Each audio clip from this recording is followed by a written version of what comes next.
SIR মিটলে এবার জনগণনা, 2 দফায় হবে সেন্সাস। 2026-এর এপ্রিলে প্রথম দফা আর 2027-এর ফেব্রুয়ারিতে হবে দ্বিতীয় দফা।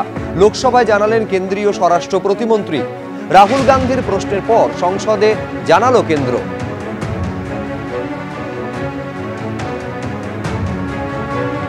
দু দফায় হতে চলেছে সেন্সাস।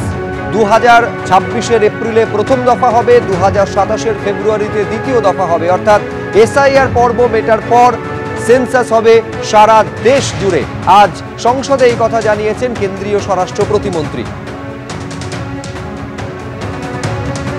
বাবরি মসজিদের শিলান্যাস আটকানোর চেষ্টা করছেন বেলডাঙ্গার তৃণমূল বিধায়ক রবিউল আলম চৌধুরী এবং তার ছেলে।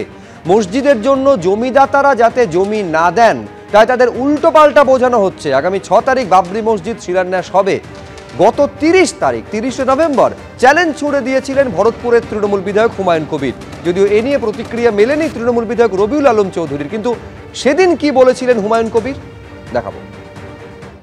রবিউল আলম চৌধুরীর ছেলে রবিউল আলম চৌধুরী, বেলডাঙ্গার এমএলএ, এরা সব তাদেরকে বিভিন্ন রকম ফুসবন্দর বোঝানো, ফুসবন্দর দিয়ে বলেছে হুমায়ুন কবিরকে এই ল্যান্ড দেওয়া যাবে না। তারা ওদের মেন হচ্ছে যে বাবরি মসজিদের শিলান্যাস আটকাতে। তাহলে আটকানোর জন্য কি করতে হবে? হুমায়ুন কবিরকে ল্যান্ড দেওয়া যাবে না। তো কোন ল্যান্ড আটকেছে? যেটা 6 বিঘা জায়গা কথা বলা ছিল। তো কদিন আগে তারা নিজেরা মিডিয়া লিখিয়ে নিজেরাই কোয়ার্কেটের দিয়ে বেড়া দিয়ে বলেছে ল্যান্ড দেবো না। তার মানে আর হুমায়ুন কবির আর বেলডাঙ্গাতে ল্যান্ড নাই। তো জায়গা আছে কি নাই, উদ্বোধন হয় কি না হয় 6 তারিখ পর্যন্ত অপেক্ষা করেন। আর তার থেকে যদি বেশি আগ্রহ থাকে যে আরো বেশি আগে জানার দরকার, তাহলে 4 তারিখে সকাল 8টার সময় বেলডাঙ্গা চলে আসে, যেখানে আমার ডায়াস মানব, যে ডায়াসের উপরে প্রায় মুসলমান সমাজের কোরআন হাদিসের বিজ্ঞ লোকরা সেখানে থাকবে। এই বাবরি মসজিদের শিলান্যাস নিয়ে হুমায়ুন কবির যখন নিশানা করছেন তার দলকে, তার প্রশাসনকে, তার সরকারকে, তখন পাল্টা তৃণমূলের তরফেও আক্রমণ উড়ে আসছে। আর কি বলেছেন রাজ্যের গ্রন্থাগার মন্ত্রী তৃণমূল বিধায়ক সিদ্দিকুল্লাহ চৌধুরী, দেখাবো।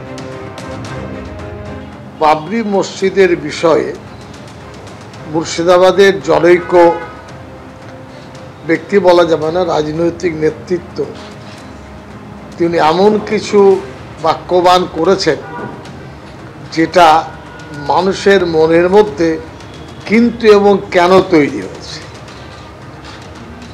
সেই উপলক্ষে বাংলায় আমাদের একটা দায়িত্ব আছে, সাংগঠনিকভাবে জমিয়ত উলামা হিন্দের। আমরা কোনো সময় উত্তেজনা প্রবণ হয়ে কাজ করি না। কাজ করার আগে ভাবি, কাজ করার পরেও ভাবি, যাতে মানুষের, জনগণের বা ক্ষতি এবং কোনোভাবে কোনো সমস্যার সৃষ্টি না হয়। এই একটা সেন্টিমেন্ট তৈরি করে আবহাওয়াটাকে একটা কঠিন পরিস্থিতির দিকে নিয়ে যাচ্ছে।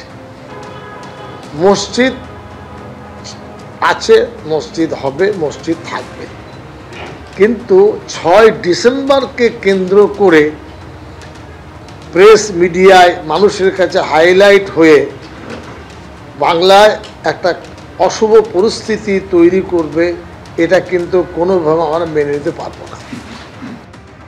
হুমায়ুন কবির যখন নিশানা করছেন তার দল, সরকার এবং প্রশাসনকে, মুর্শিদাবাদে বসে তখন মুর্শিদাবাদে পৌঁছচ্ছেন মুখ্যমন্ত্রী মমতা বন্দ্যোপাধ্যায়। আগামীকাল আপনারা জানেন যে মালদায় কর্মসূচি রয়েছে মুখ্যমন্ত্রীর। তার আগে আজ মুর্শিদাবাদে বহরমপুরে পৌঁছলেন মমতা বন্দ্যোপাধ্যায়।